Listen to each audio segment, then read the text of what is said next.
Is resentment being built in your company because you're afraid of having hard conversations? This is unfortunately a real common problem. So each company I've managed or worked for, the management team has a hard time having hard conversations, or they don't do it appropriately. What I mean by that is, if somebody's showing up late and they're friends with this person or work friends with this person, they're not handling it appropriately, and they don't want to have the hard conversations, they're afraid they're going to not be liked. Their rumors will get around, they're a bad boss or whatever, or it's not bad enough to solve the problem, or you've got rumors going around and you haven't had the hard conversation with the person to say, hey, this is an issue. I've had ones that are even performance driven, where employees worked for me for 3 years and all of a sudden the performance is dropping off. We don't know why. I've had numerous meetings with them, and we have to have the hard conversation. One instance was a great lead guy. He was a great guy. I enjoyed working with him. He'd worked for me for 3.5 years.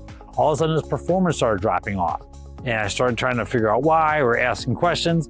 And at some point, we realized he had some personal things going on that was not going to get done anytime in the next couple of years. And he built up a little bit of resentment in his own heart. And I tried to work the best I can to resolve it. But I had to have a hard conversation to the point where, hey, you've got to change this. You've got to, come to where we need you to be.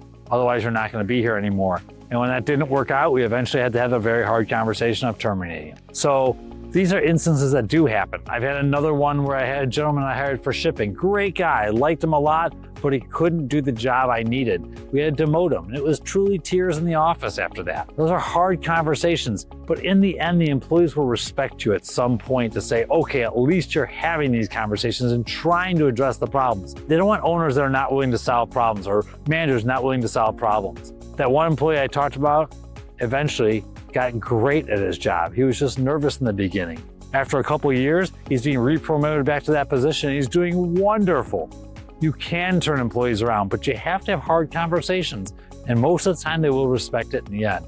So remember, without hard conversations, you're really not building a stable company. For more, go to deanspark.com.